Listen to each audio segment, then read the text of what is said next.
Bonjour à tous et bienvenue. Aujourd'hui, j'ai décidé de vous parler de Streets of Rage. Qu'est-ce que c'est Streets of Rage? C'est un jeu vidéo d'action de type beat'em all développé par Sega AM7 et édité par Sega. Sorti en 1991 sur Mega Drive, il a été aussi développé par les membres de la team Shinobi. Donc pour ceux qui se rappellent de Shinobi, c'était sorti sur Master System, ensuite c'est ressorti sur Mega Drive avec The Revenge of Shinobi, Shinobi 3, et il y en a eu d'autres. Donc la musique a été signée par Yuzo Koshiro, qui fut le premier à composer de la musique club pour un jeu vidéo. Et il s'inspira de tout ce qui était d'époque, la house, la dance et la techno. Ce Streets of Rage aura connu une trilogie sur Mega Drive et aura connu un 4e épisode beaucoup plus tard sur Switch, PS4, Xbox One.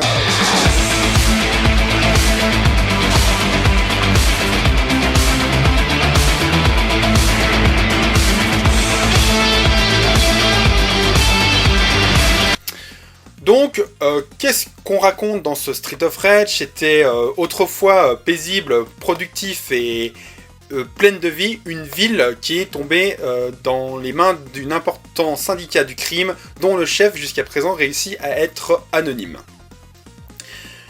Donc, la ville qui était si paisible devient de plus en plus violente, la terreur commence à régner beaucoup sur la ville, et du coup 3 jeunes officiers de police tentent de créer une unité de combat spéciale pour essayer de les combattre, mais finalement leurs supérieurs refusent de les aider. Du coup, ces 3 jeunes décident de quitter la police et décident de combattre le crime par eux-mêmes. Ces jeunes s'appellent Adam Hunter, Axel Stone et Blaise Fielding, qui ont décidé clairement de quitter la police, et n'ayant pas d'armes, et vu qu'ils maîtrisent bien les arts martiaux, ont décidé de combattre le crime grâce à leur technique de combat. Et ils vont essayer tout pour libérer la ville de ces syndicats du crime. Donc comment moi j'ai connu Streets of Rage, c'est pas avec le premier, c'est vraiment avec le deuxième, grâce à mon oncle et à mon cousin, qui sont assez fans de cette série, et mon oncle est un très grand fan de Streets of Rage. Donc c'est un peu pour lui que je fais cette vidéo, parce que voilà, ça va lui rappeler pas mal de souvenirs. Je sais qu'il regarde, donc je lui fais un coucou en passant. Et donc moi j'ai vraiment connu la série grâce à ça. C'est vraiment, c'était vraiment, la Mega Drive était vraiment l'arcade à la maison, et Streets of Rage en fait vraiment la preuve sur cette console. Donc on va tout de suite découvrir ce Streets of Rage. Et nous revoilà pour jouer à ce Streets of Rage. Donc je vais vous laisser la petite intro du début. Comme vous pouvez voir, elle est en français, ça vous permet de lire un peu l'histoire comme je vous l'ai un peu expliqué tout à l'heure. Et puis surtout, ça vous permet de profiter de cette musique, qui est vraiment très bien. De toute façon, dans tout le jeu, les musiques sont très bien, on est vraiment dans l'ambiance du jeu. Il faut savoir que Streets of Rage s'est inspiré du film Street of Fire. Donc c'est un film vachement bien. Donc je vous conseille vraiment de le regarder. Final Fight aussi s'est inspiré de Street of Fire. Là on a chaque personnage, donc leur nom, leur sexe, leur âge, leur passé, leur hobby et le sport. Donc un fait de la boxe, elle fait du judo, et le dernier fait des arts martiaux. Vous me direz dans les commentaires quel est votre personnage préféré de ce Streets of Rage, et dites-moi quel est votre personnage préféré de tous les Streets of Rage. Donc moi, de base c'est Axel, et il n'y a vraiment que le Streets of Rage 3 que je prends le kangourou. Donc on peut jouer à 1 ou 2 joueurs, et dans les options, on peut écouter les différents sons. Le level, on peut choisir facile, normal, dur ou méga dur. Nous, on va rester en normal. Et on peut changer la place des coups selon vos préférences. Moi, je vais rester à la normale. Le bouton A sert pour les coups spéciaux. Et je vous conseille vraiment de les utiliser pendant les périodes de boss.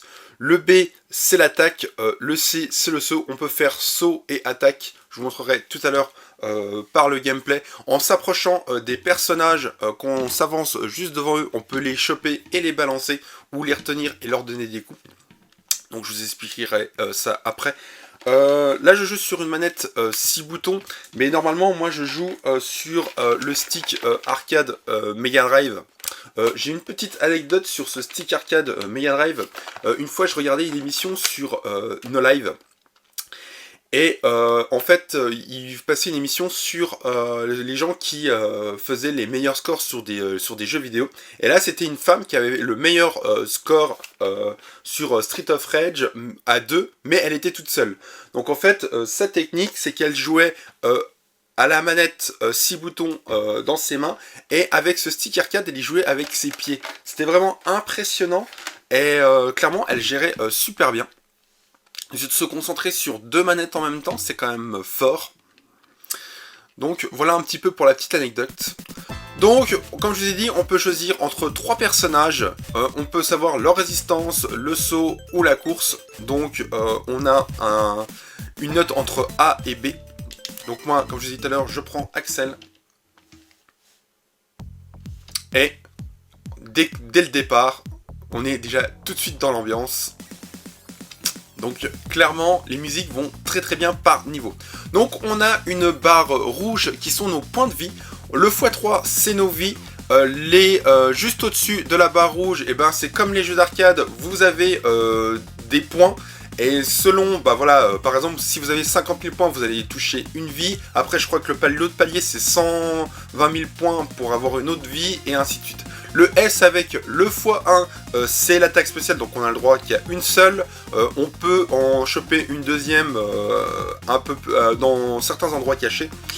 Et le timer, il ne sert vraiment à rien parce que clairement, on a vraiment le temps. Donc, les ennemis, voilà, on peut les attaquer comme ceci. On peut sauter et les attaquer comme ceci.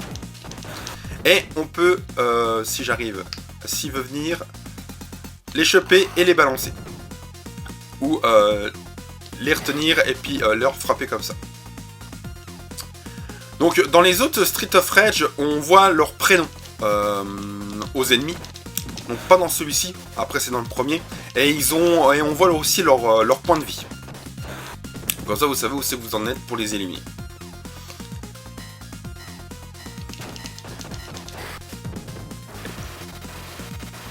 Alors graphiquement, on est sur le même moteur graphique que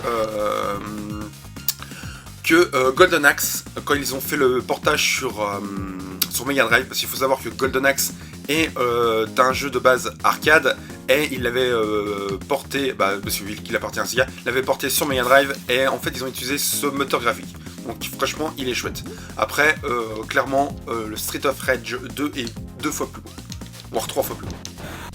Donc là, j'ai cassé une cabine téléphonique. Dans les cabines téléphoniques, en fait, il faut les casser et vous trouvez différents objets. Donc là, on a trouvé une pomme, ça me redonne un peu d'énergie. Vous avez aussi le jambonneau qui vous donne encore, qui vous redonne tous vos points de vie. Vous avez aussi des armes. Donc là, par exemple, on a une bouteille en verre qu'on peut casser sur les ennemis.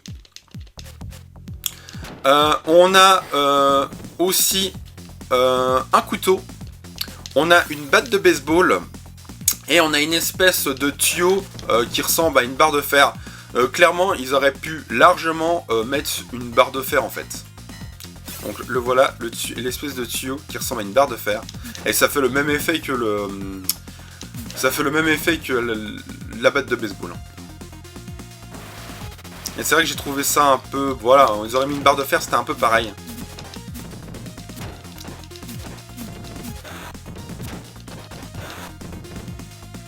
Là. Lui, il a la batte de baseball. Là, on va prendre une pomme pour reprendre un peu d'énergie.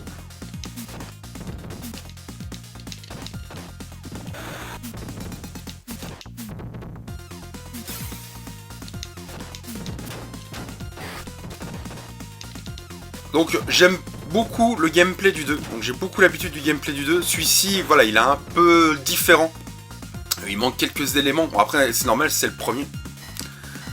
Mais comme je dis, je préfère largement le gameplay du 2. Si vous voulez voir un peu de gameplay du 2, je vous conseille de regarder la vidéo que j'ai faite avec Vaudou, où c'est qu'on va parler pas mal de Vaudou, vous allez apprendre pas mal de choses sur Vaudou. Et en même temps on joue à Street of Rage 2. Donc clairement je vous conseille de regarder cette vidéo. J'aime beaucoup le gameplay du 3. Beaucoup l'aiment pas à cause des musiques. Et je peux comprendre, hein. Même la tenue des personnages n'est pas terrible. Ils ont changé les couleurs. Sauf je crois que dans la version Jap. Et moi en fait ce que je fais c'est que je coupe les musiques, je mets des autres musiques. Vu que je joue le kangourou, donc du coup ça me choque pas trop. Et je le fais comme ça. Parce que le kangourou en fait on peut le débloquer dès le départ. Dans Street of Rage 3. Il y a un code pour pouvoir le débloquer dès le départ. Donc là voilà le boss. Alors on va déjà un peu le toucher. C'est ce que je fais moi au début. Et après, je vais utiliser mon attaque spéciale pour pouvoir l'éliminer.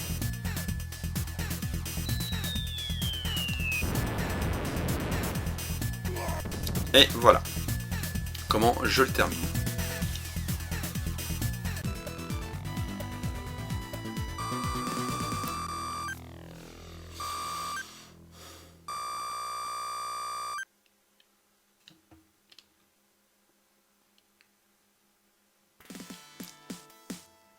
Et voilà.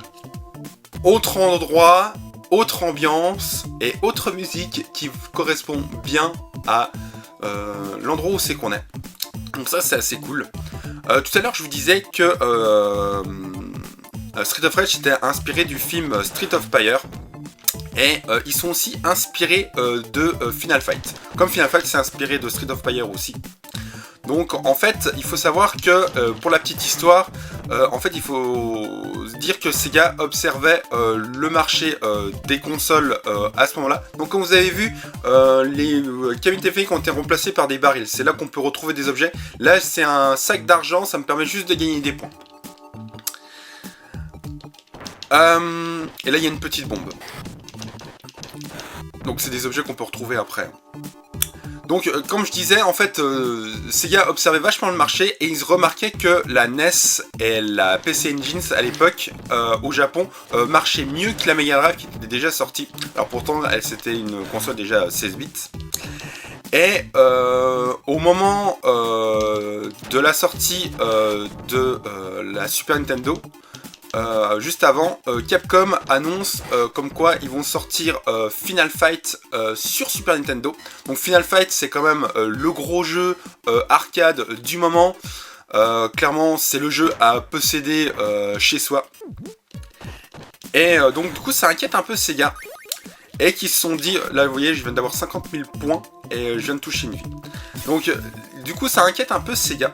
Pour revenir à mon histoire, ça inquiète beaucoup Sega en disant mince, nous on a malgré qu'on a des jeux comme Shinobi, Altered Beast et puis d'autres licences, voilà, les éditeurs tiers ne s'intéressent pas du tout à nos consoles, quelques éditeurs tiers. Il faut savoir que Capcom était vraiment un des plus gros éditeurs tiers, donc ça c'est une vie. Donc vu que Capcom était un des plus gros éditeurs tiers et ils ne voulaient pas mettre de jeux à eux chez Sega et ils préféraient plutôt Nintendo parce que voilà Nintendo c'était vraiment les plus grands à l'époque. Et du coup ils se sont dit nous il faut qu'on fasse un jeu un peu dans le même genre que Final Fight. Donc c'est là qu'ils imaginent Street of Rage. Dans la même chose, 3 personnages jouables, on est un peu dans la rue. On se combat contre on se combat contre le crime et tout. Donc vraiment le même esprit que Final Fight. Et puis finalement l'arrivée de Street of Rage est un gros succès. Et en fait le portage Final Fight est vraiment sur Super Nintendo est vraiment très pourri.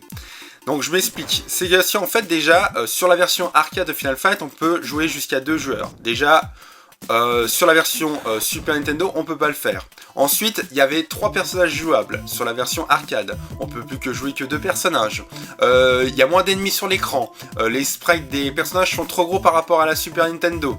Donc ils ont Capcom ont fait un mauvais portage sur Final Fight qui a laissé un gros avantage pour Sega avec son Street of Rage et qui a fait vendre pas mal de consoles. Donc ça c'est assez cool, parce que ça nous a permis d'avoir un super jeu de Sega. Comme je dis, à l'époque on avait vraiment des bonnes concurrences au niveau entre Sega et Nintendo, hein. Il y avait vraiment des choses bien différentes. Donc clairement celui qui avait les 2 consoles, voilà, moi j'avais les 2 consoles, j'étais vraiment heureux parce que j'avais vraiment du choix au niveau de mes jeux. Donc voilà pour la petite histoire de Sega avec ce Street of Rage. Et après Final Fight, après Capcom sont intéressés à Sega et après on a eu des jeux Capcom sur Mega Drive par contre. Et on a eu le Final Fight sur Mega CD que je vous conseille de faire parce que c'est un très très bon portage sur console. Donc sur le Mega CD, clairement il est vraiment très très bon. Il est même très proche de l'arcade.